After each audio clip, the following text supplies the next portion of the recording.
Olá, olá, olá! Feliz dia de Corpus Christi pra vocês. Eu tô aqui fazendo uma transmissão no YouTube pela primeira vez. Eu tô usando Instagram e YouTube. E eu achei que esse tema é um tema que tem tudo a ver com o meu trabalho, que é simbólica, mas para falar de realidades que são simbólicas e realidades que parecem simbólicas, que é o caso do corpo de Cristo, mas é real. Então eu quero falar especialmente para católicos, você que ainda não entendeu esse mistério do corpo de Cristo, mas também para pessoas que são protestantes, talvez, e que estão conhecendo um pouco mais a lógica do cristianismo pela ótica do catolicismo. E eu queria dizer, até pedir desculpas aqui, porque eu estudei muitas coisas, mas eu quero falar mesmo o que o meu coração sente em relação a isso que é o amor da minha vida, eu diria. E é muito mais uma experiência pessoal, né, a partir do estudo da simbólica e da realidade concreta, através da minha vivência como católica. Mas peço desculpas até para sacerdotes, ou se eu talvez falar algumas coisas que podem fugir um pouquinho daquilo que é a teologia, mas eu quero falar do meu coração e aquilo que eu não só acredito, mas aquilo que eu vivencio todos os dias. Então, vamos começar entendendo o que é simbólica. O meu trabalho todo é a partir da simbólica. E aí as pessoas chegam aqui e se perguntam, né? O que é essa tal de simbólica? O que ela tem a ver com a minha vida? O que ela tem a ver com a teologia? O que ela tem a ver com a verdade, né? Com o caminho, com a verdade, com a vida? E a primeira coisa que a gente precisa entender é que tudo que Deus criou é simbólico, principalmente a natureza. A natureza inteira é simbólica. Então, o que é o símbolo? É aquilo que me remete a outra coisa. Então, ele não é a coisa em si, mas ele me leva àquela coisa. Então, eu vou dar um exemplo para vocês. As culturas pagãs, elas olhavam para o sol e elas entendiam, poxa, não existe vida sem sol. Se eu não tiver o sol, eu não tenho as novas vidas, eu não tenho as novas plantas, nada cresce sem o sol. O que eles concluíram a partir disso? Bom, se não tem vida sem sol, então significa que o sol é Deus. O que eles não sabiam é que o sol...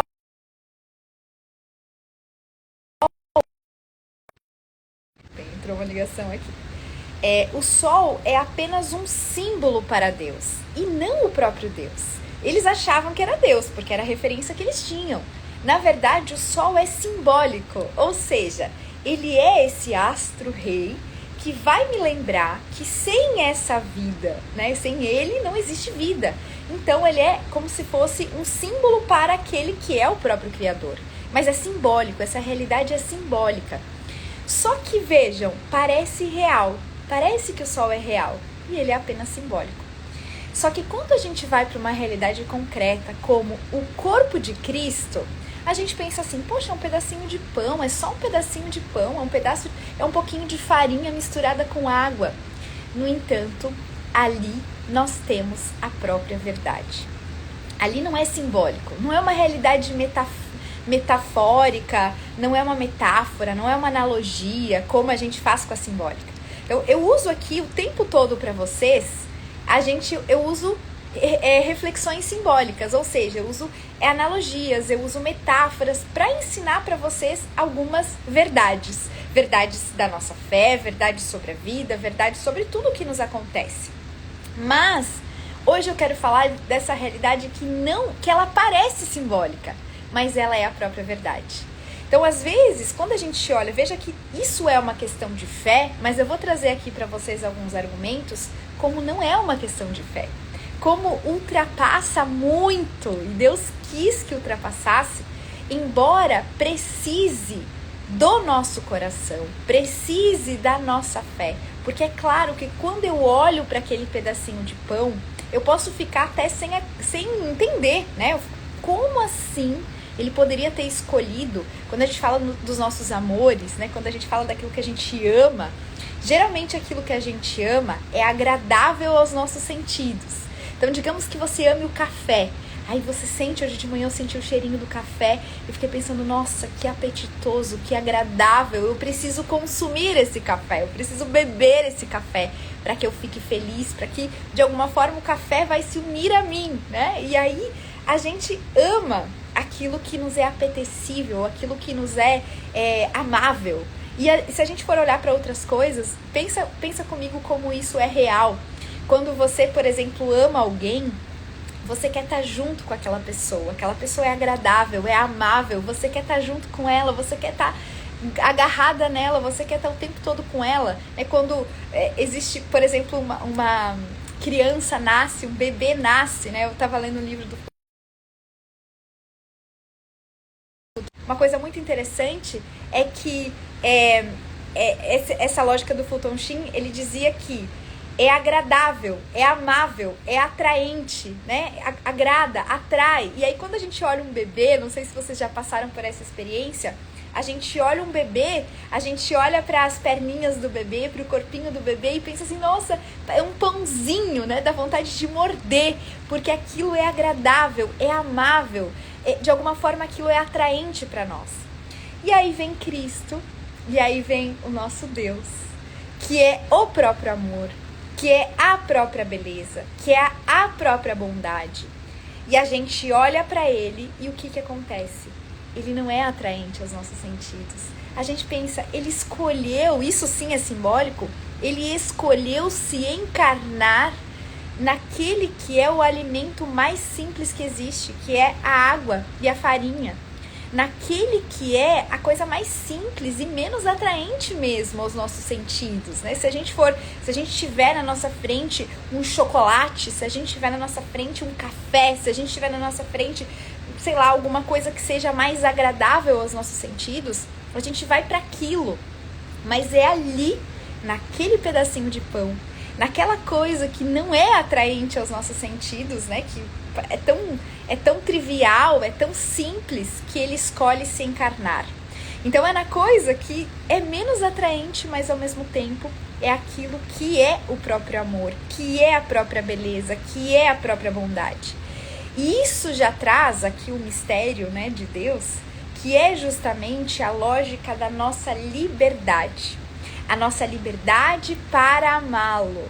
Por quê? Porque se fosse agradável aos sentidos, se fosse atraente, nós nos sentiríamos atraídos de forma animalzinho, né?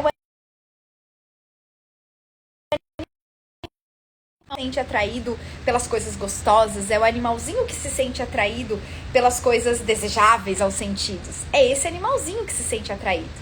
Porém, aquilo que nós escolhemos amar tem muito mais mérito. Porque, embora não seja atraente aos nossos sentidos, a gente sabe que ele é o próprio amor. Então é pela razão que a gente vai até ele, que a gente busca esse amor.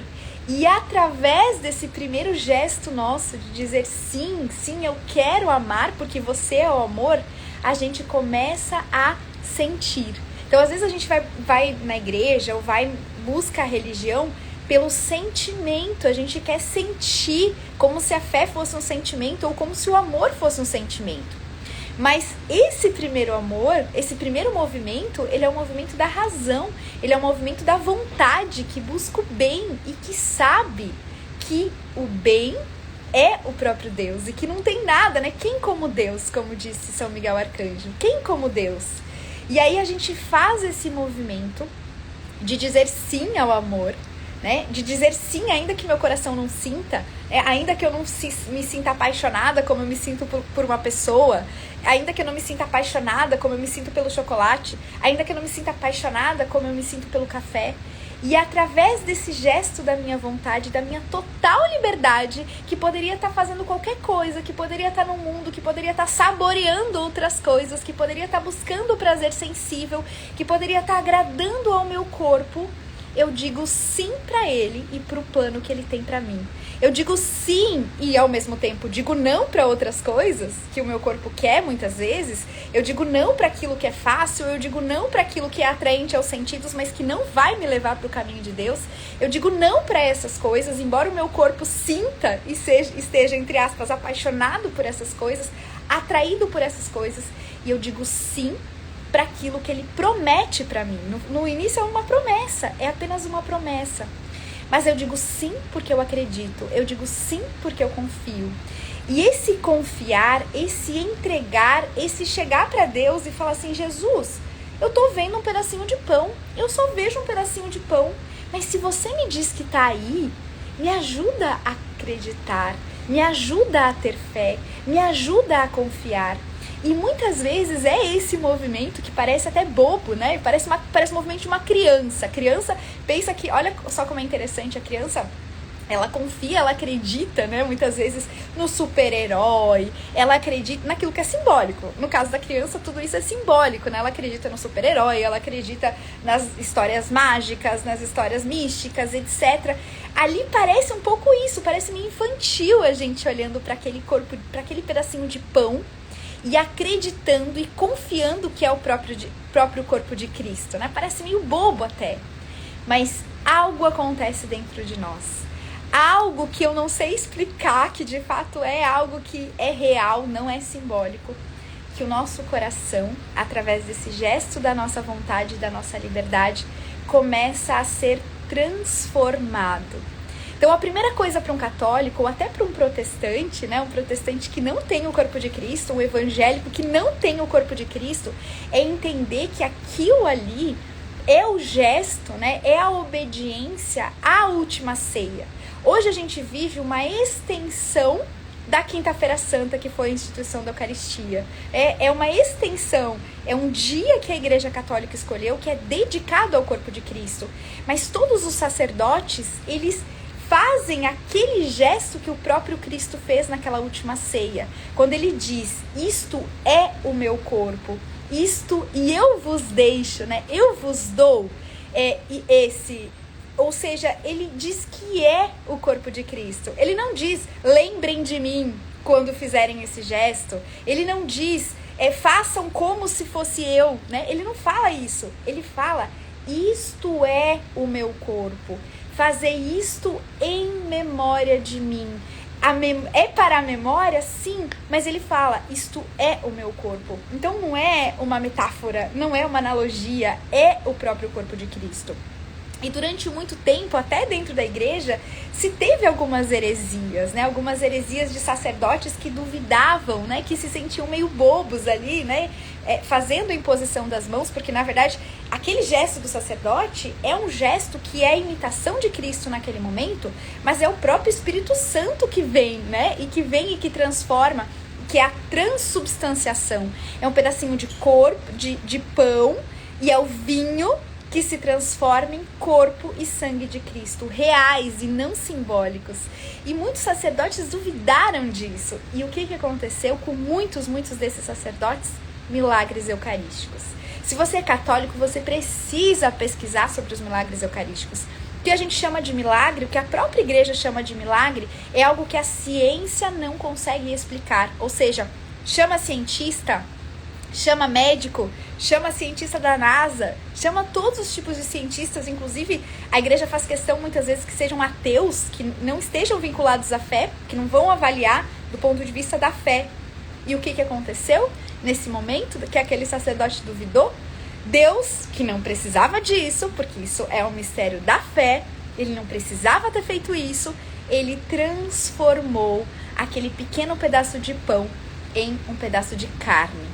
São 130 milagres eucarísticos registrados que efetivamente o pedacinho de pão se transformou num pedaço de carne. E o mais incrível é que esse pedacinho de carne, depois de alguns anos, né? Então já é um milagre a transformação. Mas depois dessa transformação, ainda teve pesquisas em relação ao tipo de sangue daquele pedacinho, a que parte do corpo correspondia aquele pedacinho. E pasmem, né? Isso eu acho incrível, eu fico emocionada de falar isso. Esse sangue é um sangue do tipo AB, que é o mesmo tipo de sangue que os cientistas encontraram no Santo Sudário. E mais do que isso, esse pedacinho de carne também é das células, do miocárdio do coração. É uma partezinha do coração, uma partezinha do coração de Cristo que se transforma no próprio corpo dele, no próprio corpo e sangue dele, naquele momento que a gente vive cada missa, porque cada missa não precisa desse milagre para que a gente acredite. Não precisa que ele se transforme em corpo, não precisa que ele se transforme em sangue na nossa frente para que a gente consiga olhar para esse pedacinho de pão e confiar que é o próprio corpo de Cristo. E confiar que é o próprio sangue de Cristo em cada missa. E se for o corpo de Cristo? E se for o sangue de Cristo? Imaginem que toda vez que a gente entra numa igreja, se é o próprio Deus, imagina que toda vez que a gente entra na própria igreja, numa igreja, o que a gente deveria fazer? Se lá está o próprio Deus, porque se Jesus é Deus, é uma das pessoas da Santíssima Trindade, isso também não é simbólico, isso também é mistério da nossa fé, isso também é realidade. Jesus é uma das pessoas da Santíssima Trindade. Não é simbólica a sua vinda, é o próprio Deus que se encarna, é o próprio Deus que se fez carne, que foi verdadeiro homem e verdadeiro Deus. E se ele é Deus, e se aquele pedacinho de pão é Deus, é Jesus, então ele é Deus. E se eu vou numa igreja, o que eu tenho que fazer se eu estou diante do próprio Deus? Se eu estou diante do próprio Deus, imagina, a gente deveria ter filas nas igrejas para que as pessoas fossem até lá adorar o próprio Deus, para que as pessoas fossem até lá para prestar o seu amor, porque se eu amo a Deus, assim como um amante apaixonado, assim como alguém que está apaixonado, assim como uma mãe que ama o seu filho, um pai que ama o seu filho, nós deveríamos ir visitá-lo, nós deveríamos ir amá-lo, nós deveríamos ir abraçar e ao mesmo tempo cultivar a intimidade, porque eu não amo o que eu não conheço. A partir do momento que eu faço esse exercício de me aproximar do meu amor, de me aproximar dessa pessoa que me ama incondicionalmente, que deu a vida por mim, para compreendê-lo, o nosso coração se abre e o coração dele se abre e a gente tem a intimidade. Ou melhor, um caminho para a intimidade que começa com esse gesto, né? E às vezes de se ajoelhar diante do sacrário e falar assim, Deus, eu acredito que você tá ali, mas eu não tô sentindo nada. Eu acredito que você tá aqui, mas parece que eu tô conversando com um pedaço de pão. Eu acredito que você tá aqui, mas me ajuda a ter intimidade com você. Me ajuda a te conhecer. Eu quero te conhecer para que eu possa te amar cada vez mais. Para que você possa transformar o meu coração. Porque aí é justamente abrir espaço para a graça. O coração de Cristo está aberto. Está aberto. Foi aquela lança que o soldado abriu e que jorrou sangue e água. O coração dele permaneceu aberto. Alguns santos místicos dizem, própria Santa Teresinha, Santa Teresa d'Ávila, que quando nós irmos para o céu, se Deus quiser, todos nós iremos, é por essa chaga, é por esse coração aberto que nós entraremos. É como se nós fôssemos entrar no coração de Cristo. E sabe esse sentimento que você tem, esse buraquinho no teu coração que nada preenche, que você tenta preencher com bens, que você tenta preencher com pessoas, que você se apaixona por alguém e acha, pronto, agora a minha vida vai estar completa, e pronto, agora eu vou ter o emprego dos meus sonhos e a minha vida vai estar completa.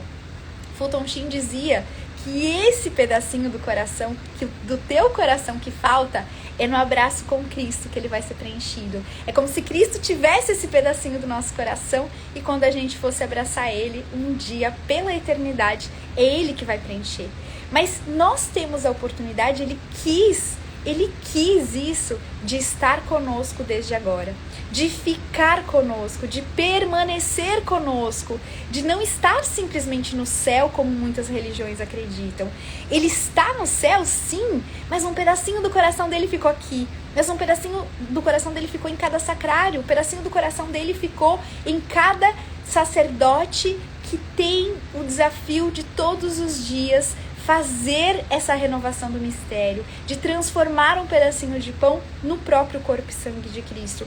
Isso é real, isso não é simbólica, né? Eu fiz questão de fazer essa live porque muitas pessoas confundem o corpo de Cristo com simbólica e vão nas igrejas e não se dão conta que o primeiro lugar que eu tenho que visitar é o dono da casa, que o primeiro lugar que eu tenho que visitar, ou mesmo onde eu mais tempo devo permanecer, ou se eu tô com um problema, quem pode resolver? Deus, por favor, é lá no sacrário que eu tenho que buscar ajuda, é lá no sacrário que eu me encontro com o meu amor, com aquele que pode tudo, com aquele que pode transformar a minha vida e a vida das pessoas que eu amo e que talvez eu não consiga ajudar diretamente, seja porque não querem ajuda, seja porque eu não consigo mesmo. eu vou lá pedir pra ele. É ele, assim como a gente vai quando tá namorando, né? A gente vai visitar o nosso amado, porque é desse cultivo do amor, é desse estar junto com o nosso amor, que a gente se relaciona e estreita intimidade e ama cada vez mais, porque não se ama o que não se conhece, como eu já falei, a gente consegue entender esse mistério e aos poucos Deus vai tocando o nosso coração e vai transformando o nosso coração. Eu vi uma história muito bonita hoje de manhã de uma pessoa, um sacerdote que atendeu em São Paulo um muçulmano, né? E aí ele foi apresentar a igreja, ele foi mostrar a igreja para esse muçulmano. E o último lugar que ele foi no sacrário. E aí quando ele chegou no sacrário, ele falou assim, este é Cristo, né? Este é o nosso Deus, né? Esse é Deus. Aí o muçulmano perguntou para ele, você acredita nisso? Você acredita realmente que Deus está ali? E aí o sacerdote ficou um pouco chocado e pensou um pouquinho e falou, sim, eu acredito. E você acredita? Aí o muçulmano falou, nem eu, nem você. Porque se você acreditasse de verdade, esse é o primeiro lugar que você deveria ter mostrado. E é aqui que você deveria ter passado mais tempo do que em todo o restante da igreja. Porque, de fato, para nós católicos, é o corpo de Cristo. E se é a verdade, você imagina, né? Se é verdade, a religião católica está certa. E se é Deus, eu preciso prestar culto a Ele que está aqui comigo. E eu preciso ter esse movimento, né, de estar cada vez mais com ele. No início, ainda que eu não acredite, eu dou o meu testemunho, né, no início para mim era muito estranho estar diante do sacrário, né, hoje eu me emociono na frente do sacrário, algo acontece, eu ouço Deus ali, né, de formas, às vezes através de um livro, às vezes através de uma meditação, que era exatamente aquilo que eu estava buscando, a resposta daquilo que eu fui buscar lá. Então Deus, ele fala conosco nesse lugar, ele fala conosco, não sempre, não é uma voz que vem, né, claro que a gente não vai ouvir uma voz como a gente ouve uma voz humana, mas às vezes é uma pessoa que chega ali e nos fala exatamente aquilo, inspirada pelo Espírito Santo, aquilo que a gente estava buscando. Às vezes é um livro que a gente encontra ou tá lendo ali e abre exatamente naquele trecho que era a resposta que eu estava buscando, ou às vezes, né, é uma inspiração, uma moção no nosso coração e que é a paz que a gente estava buscando, que a gente estava precisando. Isso são provas reais, são provas concretas de que aquele é o próprio Cristo, de que não é uma metáfora, de que não é uma pessoa que, enfim, é Deus, é o próprio Deus que está ali. Ele está ali, encarnado, ele está ali. Verdadeiro Deus, verdadeiro homem, né? Uma partezinha da igreja que está ali, né? Uma partezinha dele que está ali, ao mesmo tempo ele inteiro, né? Porque uma partícula de Deus é ele inteiro. Então, é um mistério de fé, mas é real, não é simbólico. Está ali, né? Está ali verdadeiramente. E quando a gente entende isso, uma coisa que pra mim é muito... Hoje eu frequento a missa diária, graças a Deus, mas no início era parecendo assim, não, eu tô indo porque eu preciso, né? Eu preciso ir. E aos poucos Deus vai transformando tanto o nosso coração que eu fico pensando, né? Assim como hoje de manhã eu ouvi, né? Que um dia sem Deus é um dia sem sol. Não tem como a gente não fazer essa experiência de estar mais próximo de Deus e de buscá-lo e de não amá-lo cada vez mais e de não acreditar para depois, né? Deus, ele faz o caminho inverso, né? Não é que nem Tomé que precisa tocar ali, né? Às vezes ele faz isso, né? No caso de Tomé, ó, vejam, às vezes a gente tem essas experiências, né? A gente não acreditava e de repente acontece alguma coisa que nos faz acreditar pela experiência. Às vezes Deus faz isso, né? Os milagres eucarísticos estão aí para provar, né? Não deveria precisar disso, mas mesmo assim ele faz milagres eucarísticos. Se vocês pesquisarem depois, o próprio Carlo Acutis, né, Beato Carlo Acutis, ele teve ele passou anos da vida dele pesquisando os milagres eucarísticos e registrou, ele foi o primeiro site, né, ele fez o primeiro site de milagres eucarísticos registrados pela igreja. E por que registrados pela igreja? Porque de fato foram comprovados, ou seja, teve pesquisa, teve estudo de que milagrosamente aquele pedacinho, né, de farinha e água se transformou num pedaço de carne, que ainda hoje pode ser visto no caso de Lanciano. A gente tem todos os milagres eucarísticos, se vocês forem pesquisar, tem alguns mais famosos, que é o caso de Lanciano, que é o caso de Orvieto, que foi a partir do milagre de Orvieto que o Papa instituiu essa festa de Corpus Christi, um sacerdote duvidou e de repente começou a jorrar sangue daquele pedacinho de pão. E aí ele foi até o Papa, e o Papa já tinha tido uma moção, né, de Santa Verônica, que tinha tido uma imagem, né, teve uma imagem em que Jesus pedia para que essa festa fosse instituída, e aí o Papa institui na igreja essa festa a partir desse milagre eucarístico de Orvieto, que ainda hoje, para quem vai para a Itália, nessa cidade, na igreja onde aconteceu, a hóstia em forma de corpo está exposta, né? E isso em toda a Itália, tem várias, tem Siena, tem Turim, tem muitas cidades da Itália que tem esse milagre eucarístico. Inclusive, numa das cidades, todos os anos, quando se repete o milagre eucarístico, a hóstia de novo se transforma em sangue líquido. O líquido se liquefaz novamente. Imaginem, quando você joga sangue num lugar, logo ele vira pó, né? Ele vira pó, porque é o normal, assim, é científico, ele vira pó porque esse é o processo químico que acontece. Mas além do milagre eucarístico, o sangue não apodrecer, né? Ele permanece ali, já é um novo milagre, para a ciência é um novo milagre, que aquele sangue permaneça, né? Que aquela hóstia permaneça, algumas delas continuam hóstia durante é um pedaço que vira carne e outro pedaço que continua hóstia, né? Então isso já é um milagre, não tem como ter, não existe na química, na física, na biologia, não existe essa possibilidade de uma transubstanciação a não ser milagre, né? Então, de fato, há um milagre que continua sendo um milagre, mas nessa cidade da Itália, esse sangue, além de tudo, se liquefaz de novo. Então, ele vira líquido de novo e depois ele, de novo, fica sólido. Então, é incrível, incrível. Se vocês pesquisarem, são milagres da fé católica que só acontecem na Igreja Católica, porque só a Igreja Católica tem o corpo de Cristo e que, de fato, fazem com que Deus quis, né, fazer esses milagres para que a gente tenha uma prova, para quem precisa, né, ainda mais real. Mas a lembrança é essa, a gente não precisa ir para Turim, a gente não precisa ir para Orvieto para ver o corpo de Cristo. A gente vai em qualquer sacrário, a gente vai em qualquer igreja, a gente vai em qualquer missa que esteja ali o sacerdote transformando, de novo, reviver aquele sacrifício de Cristo e ver Cristo de novo, né? Eu vejo um pedaço de pão, mas a minha fé, o meu coração me diz, é Cristo, não é simbólico, é o próprio Cristo. Então, que a gente consiga fazer a partir de hoje, né? Se você ainda não tinha o hábito de assaltar sacrários, como dizia São José Maria Escrivá, né? Que cada igreja que a gente vá, hoje eu chego numa cidade, a primeira coisa que eu procuro no aplicativo é lá, qual é a igreja mais próxima? Onde tem missa? Então, não importa onde eu esteja, a Igreja Católica é universal. Então, se você for até nas regiões onde tem muçulmanos, né? Tem igreja católica lá e tem missa lá, pode ter menos, né? Porque quanto mais católico for a região, mais missa vai ter. Mas ainda assim, a igreja é universal. Então, em qualquer lugar do mundo que você for, vai ter uma casa, vai ter um sacrário, vai ter o Cristo, vai ter Deus, vai ter Jesus. Então, ali, né, nós temos sempre a oportunidade de cultivar o nosso amor, de ganhar intimidade com Ele em cada missa, em cada visita ao sacrário. Às vezes vocês não conseguem ir na missa, mas visitar o sacrário, passar por uma igreja, olhar, fazer esse memento de coração, né? Olhar, pensar em Deus, né? Falar com Ele, amá-lo através dos seus pensamentos, das suas palavras e das suas ações, porque com obras é que são amores.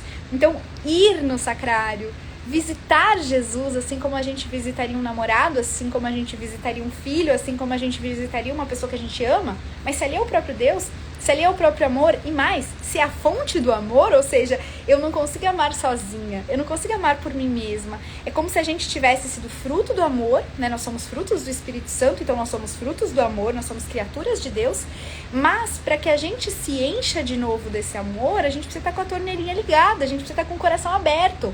E é só um católico em estado de graça que pode comungar, que está com essa torneirinha aberta. E é claro, humanamente, né? Humanamente, qualquer pessoa de qualquer religião é filho de Deus, né? É filho, ou pode ser filho de Deus. E pode cultivar de alguma forma, inclusive olhando para a natureza, né? Pensando na simbólica.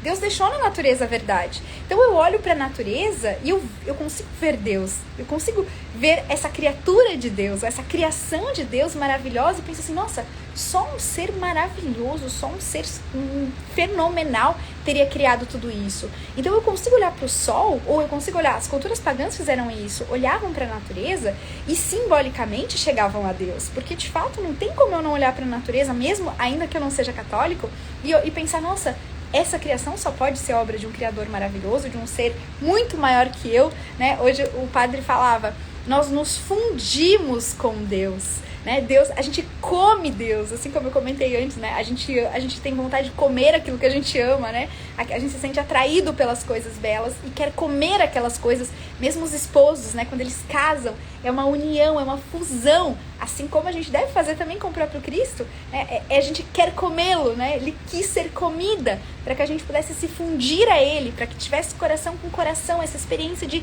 comer Deus. Mas ao mesmo tempo, nós não podemos nos confundir com Deus. Nós não somos Deus, nós somos só nada, né, perto do que Ele é. A gente é uma criaturinha que Ele ama com loucura, mas que ama porque Ele é Deus e não porque nós merecemos ser amados. Ele ama porque Ele é o amor, não porque nós merecemos esse amor. Inclusive, essa para mim, com o tempo, foi uma das principais constatações, né? No início, quando a gente se converte, né, se você se converteu recentemente, você pode ter tido a experiência de primeiro, né? O primeiro momento é pensar assim, nossa, agora sim, né? Agora eu tô indo à missa, agora eu tô confessando, agora pronto, agora eu vou chegar no céu. E aí, um segundo momento é ver a vida dos santos, olhar para pessoas que são muito melhores do que nós e falar assim, Deus, eu nunca vou chegar até você. Não, desse jeito... Eu sou tão, né, sou tão fraca, sou tão pecadora, como que eu vou chegar até você desse jeito? Eu não vou chegar nunca, não vou chegar no céu nunca. Então, esse é o segundo momento. O terceiro momento é falar assim, Deus, eu não vou chegar mesmo pelas minhas forças, eu sou incapaz, não tem como, mas eu sou pequenininha, você pode me pegar no colo. E aí é o bom ladrão, que até no dia anterior, talvez tinha matado pessoas, tinha roubado, mas ele confiou em Deus, ele confiou não nas próprias forças, ele sabia que pelas próprias forças ele nunca chegaria em Deus. E aí ele fala, Senhor, lembra-te de mim quando chegares no teu reino. E esse é o mistério da nossa fé, não é chegar ao coração de Deus pelas nossas forças, pela nossa fé, pela nossa frágil fé ou pelo nosso amor, mas Ele que nos vê pequenininhos e nos faz, Deus, eu não estou conseguindo, me ajuda aqui.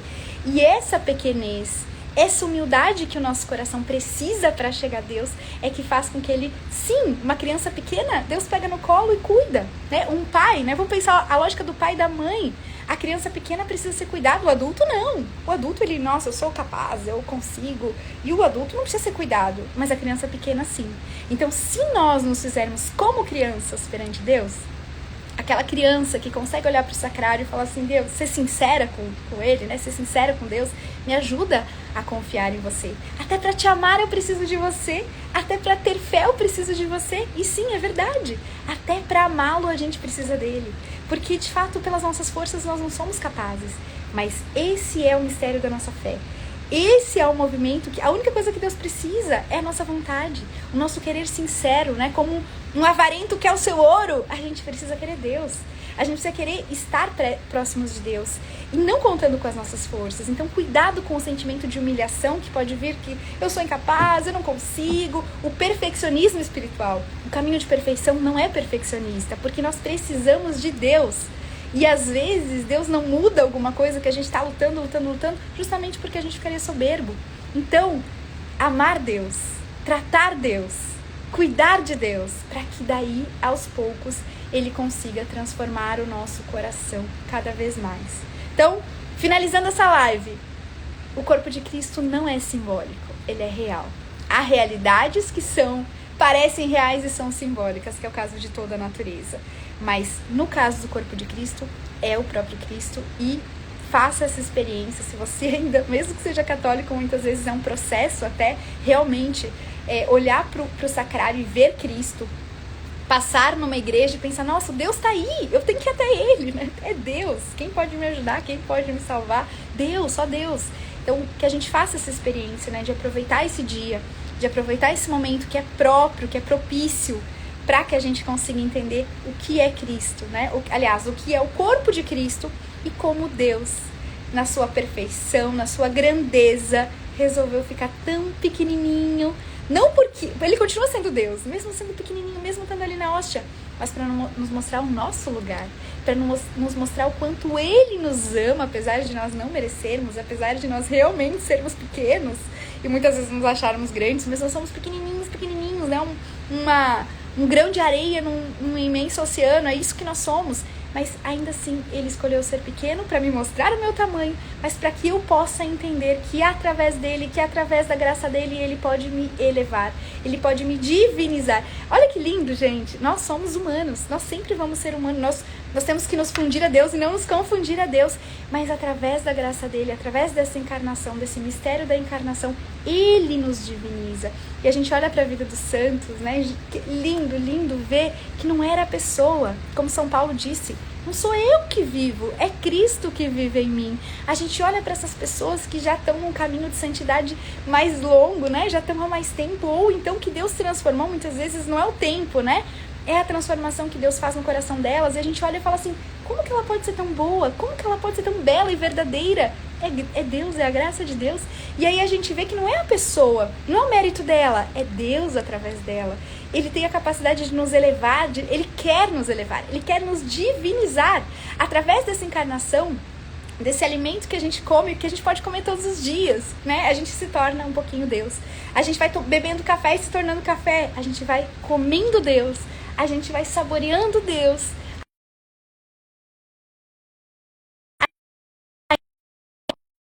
Pro Deus. Então, essa é a minha mensagem pro dia de hoje. Essa é a minha mensagem para Corpus Christi. Vejam a vida dos santos. Entendam que eles não chegaram lá pelos méritos deles, que eles chegaram lá pelos méritos de Cristo, que eles chegaram lá através desse milagre que é Deus na vida delas, desse milagre que é o corpo de Cristo na vida delas, e essa transformação gradual do coração humano que se transforma no coração de Cristo, né? Que troca de lugar, vamos dizer assim, conosco, né? Assim, Ele se encarnou e trocou de lugar conosco para que a gente pudesse ir até Ele, né? Ele abriu as portas do céu através da encarnação, e nós podemos chegar até Ele com a graça dEle, né? Ele que nos eleva, Ele que nos leva até Ele, e o corpo de Cristo é esse caminho. O corpo de Cristo é esse alimento que a nossa alma precisa para chegar até Ele, para se transformar um pouquinho cada vez mais nele, né? Nesse caminho longo e gradual, né? Que não é uma linha reta, né? É assim, a vida de santidade não é uma linha reta, mas a gente só não precisa desistir. Ele é o dono do jogo. Lembre que vocês estão jogando um tabuleiro de xadrez, que ele inventou o jogo. Ou seja, o mais interessado. Outro dia a Laura me perguntou, o que te faz confiar na salvação? E só consigo pensar, o que me faz confiar na minha salvação é que Ele quer mais a minha salvação do que eu mesma. Que eu quero muito, muito, muito encontrá-lo, mas Ele quer mais ainda. Então Ele vai fazer de tudo. Ele vai dar a vida dEle. Ele vai refazer a regra do jogo se precisar para que eu consiga encontrar com Ele. E Ele só quer a minha vontade. Ele só quer a minha vontade, né? A minha vontade inclinada, o meu começar e recomeçar, a minha humildade para ir lá e comungar mais uma vez, mesmo olhando para a minha vida e falar todo dia comungando, e eu ainda tô assim. Mas aí Ele me diz, todo dia comungando, e se não tivesse comungado, como que você seria? Então eu consigo pensar, consigo imaginar que se todo dia comungando diariamente eu sou essa criaturinha que ainda precisa tanto melhorar, imagina se eu não tivesse. Então, pensem na vida de vocês, né?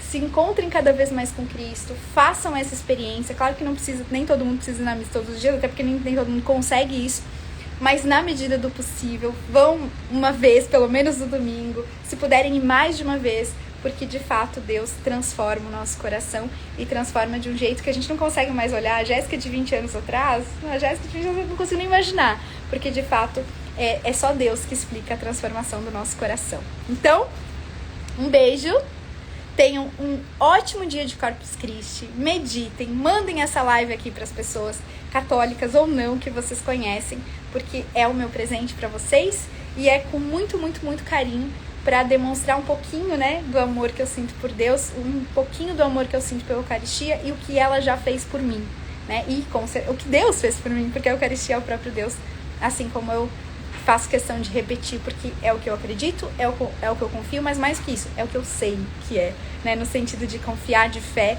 porque de fato já transformou. Se fosse só um pedacinho de pão, não teria transformado nem o meu coração, nem o coração de tantas pessoas maravilhosas que eu conheço, e nem o coração dos santos, né, que já me mostraram um caminho e que eu quero e que imitaram a Cristo e que, portanto, eu quero também imitar. Então, um beijo. Obrigada, Adelina. Obrigada, Eli. Obrigada, Cíntia. Compartilhem, tá? Com as pessoas que vocês conhecem. Sim, Laís, é a pequena via, é isso, né? Tem vários santos que foram pelas grandes vias, mas nós, seres humanos mortais, a gente vai pela pequena via mesmo, né? Os pequenos amores, os pequenos beijos com Deus, as pequenas faltas também que a gente faz e pedir perdão a Deus, se fazer pequenininha para que Deus nos eleve, né? Possa nos elevar. Uma criança pequena, Deus consegue pegar fácil no colo, então é isso que a gente precisa entender. Beijão, Miriam. Um ótimo dia para vocês.